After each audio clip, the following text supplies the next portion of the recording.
Muy buenos días a todos y todas. Hoy día vamos a avanzar el tema de síndrome de ovario poliquístico. El síndrome de ovario poliquístico es un trastorno endocrino y metabólico heterogéneo de probable origen genético, influido por factores ambientales como la nutrición y la actividad física. Este síndrome se considera el trastorno endocrino más frecuente en la mujer en edad reproductiva. Epidemiología. El síndrome de ovario poliquístico tiene una prevalencia del 10% en la población general. 30 a 40% en pacientes con insulinoresistencia, 50 a 65% de prevalencia en las pacientes obesas, y existe un aumento del riesgo hasta de 4 veces en pacientes portadoras de hipertensión arterial sistémica y un 7.4 veces en aquellos pacientes que han presentado un infarto agudo de miocardio, con antecedente de infarto agudo de miocardio. ¿Qué alteraciones vamos a observar en este síndrome? Existe una alteración hipotalámica, lo que conlleva a un aumento en la producción de hormona liberadora de las gonadotrofinas, que va a provocar un aumento de la LH y una disminución de la FSH. Decíamos que hay una elevación de la LH que estaría producida por los impulsos demasiado rápidos en la secreción hipotalámica de hormona liberadora de las gonadotrofinas. Esta LH aumentada estimula en exceso a la teca del ovario, produciendo una hiperplasia tecal. Esta hiperplasia tecal, que estamos viendo acá, da lugar a una sobreproducción de andrógenos ováricos. Además, tendremos una hiperproducción también de andrógenos suprarrenales. Este aumento de andrógenos, tanto del ovario como de las suprarrenales, puede producir obesidad, hirsutismo y anovulación. Los andrógenos circulantes son convertidos a estrona en la grasa periférica. La insulina estimula la actividad aromatasa en las células de la granulosa, convirtiendo los andrógenos de la teca en estrógenos. En las mujeres con síndrome de ovario poliquístico hay una hiperinsulinoresistencia, lo cual va a contribuir al aumento de los andrógenos. Esta resistencia a la insulina va a provocar el síndrome metabólico. En el consenso de Rotterdam el 2003 se define que para el diagnóstico de síndrome de ovario poliquístico deben concurrir por lo menos 2 de estos 3 elementos. 1. Oligo o anovulación crónica, vale decir alteraciones del ciclo. Ovarios poliquísticos por ecografía. Y aumento de andrógenos de origen ovárico y o adrenal. Con la concurrencia de 2 de estos 3 factores podemos diagnosticar síndrome de ovario poliquístico. Otro elemento importante en este consenso, en esta reunión de Rotterdam, también se refiere a la globulina liberadora de andrógenos.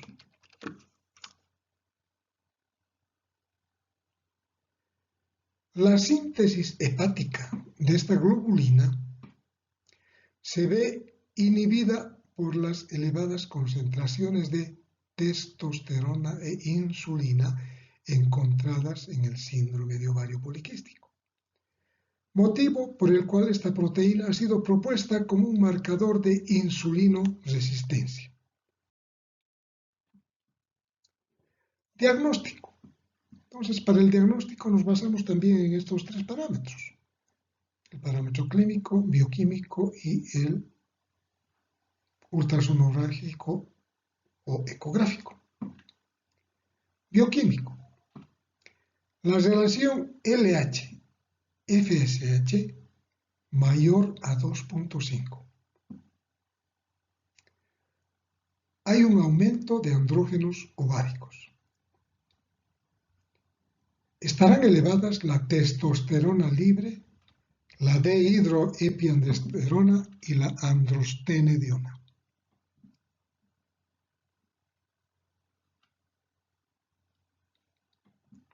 Disminuye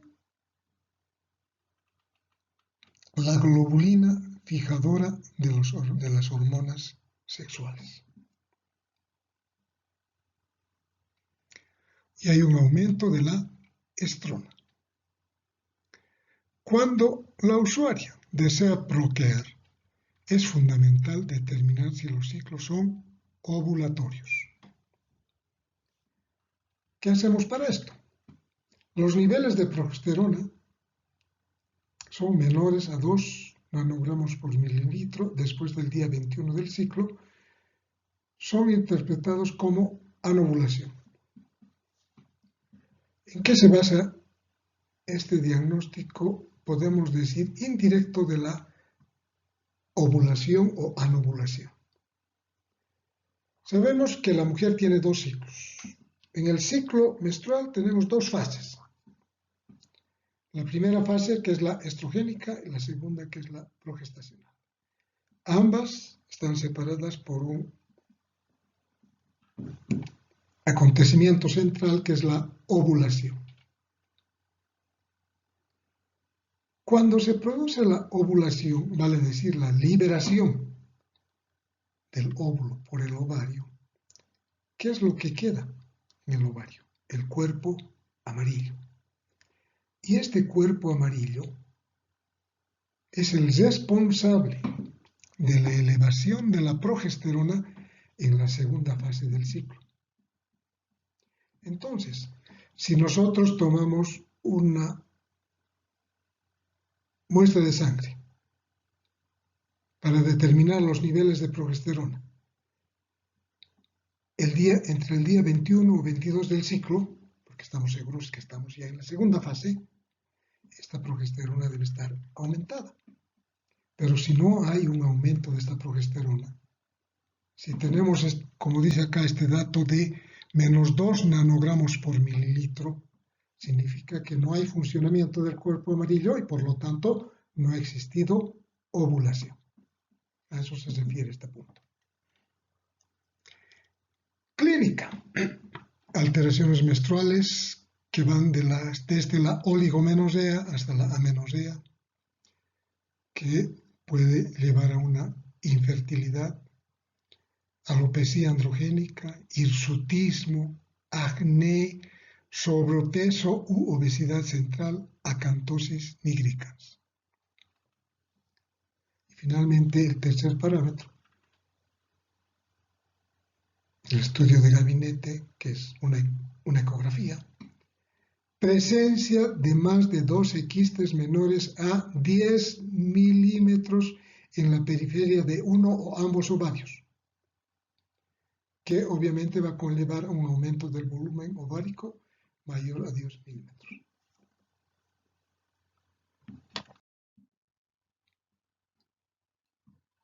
Entonces, resumiendo, diremos que clínicamente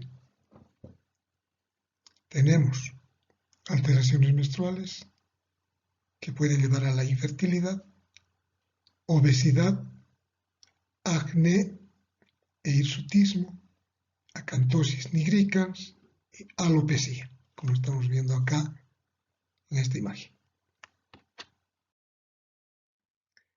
Diagnóstico diferencial. Con la hiperplasia suprarrenal congénita de aparición tardía, que se produce por un déficit de la 21-hidroxilasa. ¿Cuáles son los síntomas y signos? Hiperandrogenismo variable, pseudopubertad precoz, ahí está la diferencia, infertilidad también y trastornos del ciclo menstrual. Con el síndrome de Cushing, donde también tenemos alteraciones menstruales, hirsutismo, pero ¿cuál es la diferencia? Fenotipo. Cara de luna, aumento de peso, estrías cutáneas color púrpura, la característica joroba de búfalo de este síndrome. Hipogonadismo gonadotrópico, insuficiencia hipotalámica hipofisiaria, donde tenemos amenorrea, obesidad, pero ¿cuál es la diferencia? Alteraciones del desarrollo puberal. Otro diagnóstico diferencial, hiperprolactinemia, por ejemplo, en los prolactinomas, aquellos tumores de la silla turca, donde tenemos amenorrea u otros trastornos del ciclo.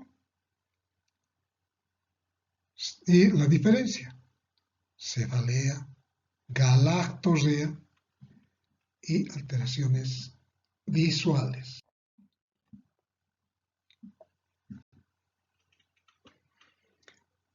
Hipertiroidismo, donde también existirá amenorrea, pero tenemos otros signos característicos, pero es menos frecuente. Con la acromegalia, donde tenemos hipertricosis, acantosis nigricans, pero el aspecto físico nos dará el diagnóstico. Fallo ovárico prematuro. Tenemos una amenorrea secundaria. Tumores productores de andrógenos ováricos o extraováricos que nos provocarán virilización y amenorrea. Uso de fármacos como corticoides, andrógenos, esteroides anabolizantes, ácido valproico, danazol, ciclosporina. Otro diagnóstico, el hirsutismo idiopático, donde los ciclos menstruales son regulares. Tratamiento.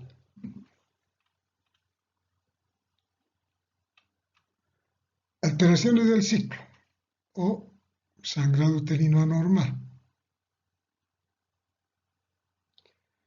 donde debemos tomar en cuenta el deseo de embarazo. Si hay deseo de embarazo, tendremos que utilizar inductores de la ovulación para provocar, como dice el nombre, la ovulación y un embarazo, y lograr un embarazo. Si no hay deseo de embarazo, podemos utilizar anticonceptivos orales. En la obesidad y o acantosis, control de peso, sensibilizadores de la insulina. En el hirsutismo tenemos varias alternativas. La ciproterona, la espironolactona, anticonceptivos orales también podemos utilizar en aquellos hirsutismos no tan de mediana intensidad, digamos.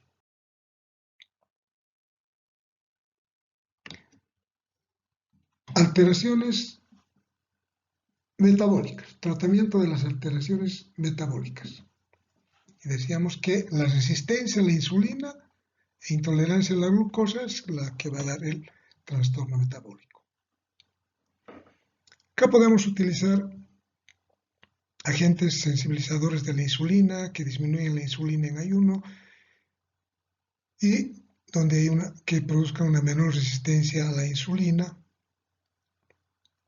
Estos agentes como la metformina, que no podemos utilizar en pacientes con insuficiencia renal por riesgo de la acidosis láctica.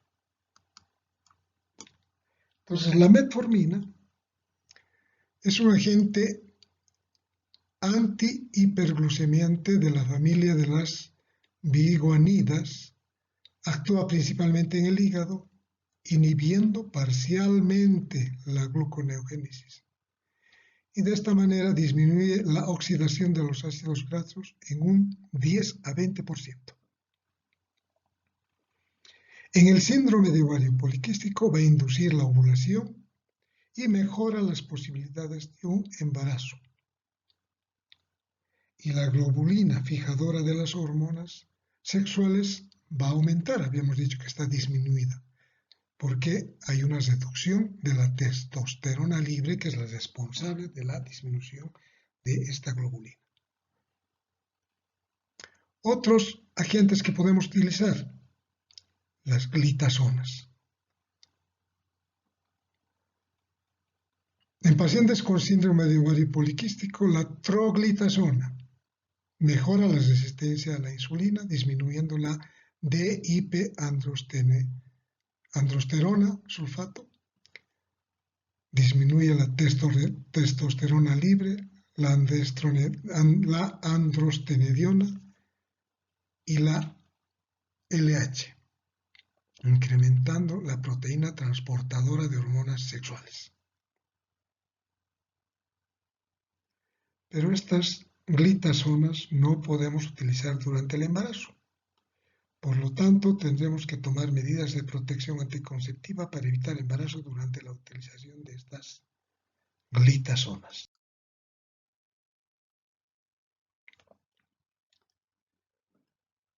Alteraciones menstruales, oligomenorrea, amenorrea.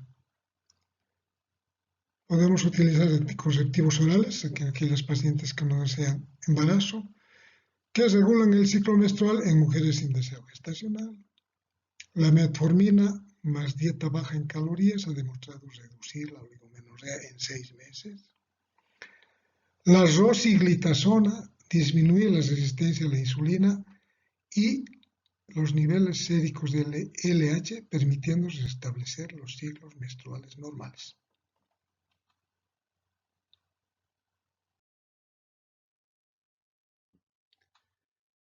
Anovulación, infertilidad y deseo gestacional. Entonces acá tenemos una usuaria portadora de síndrome de ovario poliquístico con anovulación, infertilidad, pero que desea un embarazo. ¿Qué tenemos que hacer? Provocar la ovulación. Entonces utilizaremos agentes inductores de la ovulación, como es el citrato de clomifeno, que vamos a utilizar entre el primero y quinto día del ciclo, 50 miligramos día por 5 días. En caso de no haber respuesta, aumentaremos 50 miligramos por cada ciclo hasta llegar a un máximo de 250 miligramos por ciclo. No podemos utilizar más porque podemos provocar accidentes como la rotura ovárica. Porque ¿qué es lo que provoca el citrato de clomifeno? La maduración de varios folículos primordiales. Uno de ellos llega a ovular, pero si utilizamos demasiado citrato de clomifeno podemos hacer estallar el ovario. Puede que sea tanto que la teca no resiste y puede estallar ese ovario y ahí hemos provocado una pérdida de un ovario. Entonces debemos ser muy cuidadosos y hacer un seguimiento. Lo que se hace con el uso de este citrato de clomifeno hay que tener mucho cuidado, entonces tendremos que controlar y hacer un seguimiento ovulatorio a través de la ecografía para ir viendo cómo va respondiendo ese ovario y cuántos folículos están madurando y si existe un folículo predominante que es el que va a ovular y hasta cuánto de diámetro va a llegar ese folículo para así de esta manera, si tenemos un fracaso, el siguiente ciclo poder aumentar más la dosis. Siempre debemos iniciar este tratamiento con dosis mínimas que es de 50 miligramos día. También podemos utilizar gonadotrofinas.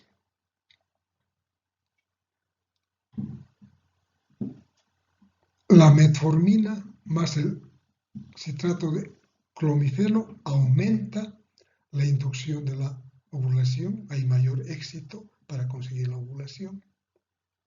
Finalmente, la electrocauterización laparoscópica.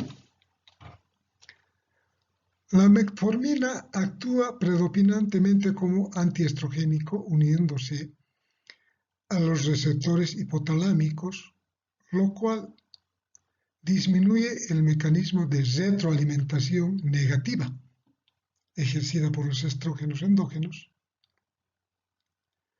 y este aumento de la secreción de hormona liberadora de las gonadotrofinas, la que a su vez estimula la secreción de LH y FSH y de esta manera vamos a conseguir la ovulación.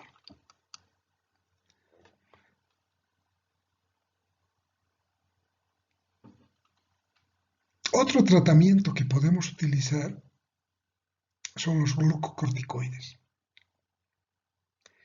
El mecanismo de acción implica la supresión de la síntesis de andrógenos suprarrenales, lo que provoca una reducción de hasta el 40% del total de andrógenos circulantes. Igualmente, las dosis bajas de glucocorticoides pueden aumentar la síntesis y secreción de FSH, que habíamos dicho que está disminuida porque hay una relación LH-FSH 3:1.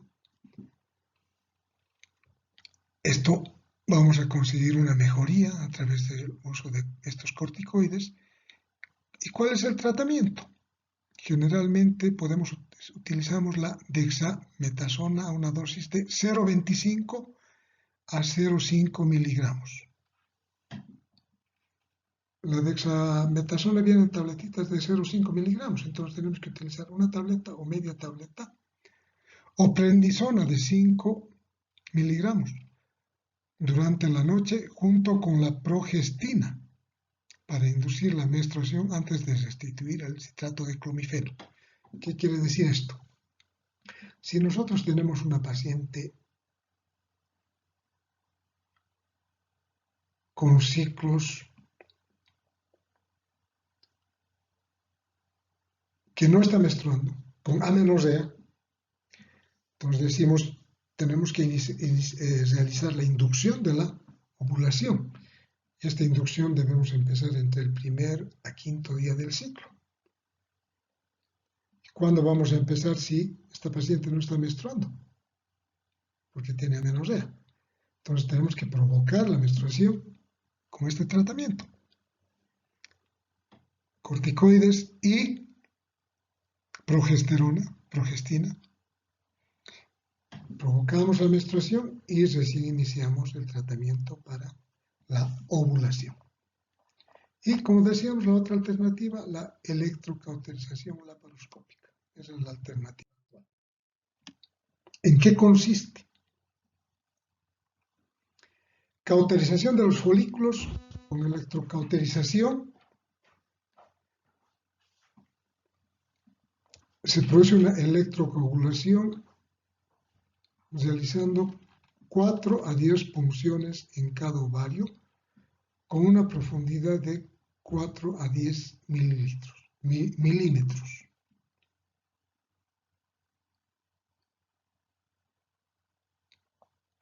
Esto va a provocar una reducción en los niveles de LH y en disminución en la producción de andrógenos. Acá tenemos los folículos y realizamos las punciones para que estos folículos puedan liberarse. Antiguamente lo que hacíamos era la resección en cuña de ovario, que consistía en retirar parte de la corteza en cuña para permitir la salida de estos folículos. Pero ahora lo que hacemos es la cauterización de los folículos, la punción y electrocoagulación a través de una cirugía laparoscópica. Tratamiento de las manifestaciones dermatológicas por exceso de andrógenos. Este tratamiento obviamente debemos hacerlo en coordinación con una dermatóloga. No se olviden que en estas patologías siempre debemos actuar un equipo. Para el tratamiento del hirsutismo y el acné tenemos el acetato de ciproterona, 100 miligramos día. Es un antiandrógeno que inhibe la esteroidogénesis a nivel periférico y bloquea los receptores de la 5-alfa-reductasa. Otras alternativas para el tratamiento del hirsutismo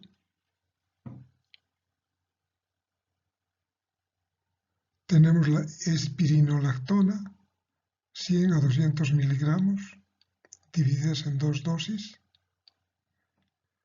la flutamida, que inhibe los receptores androgénicos a nivel periférico, y el ketoconazol, que es la última,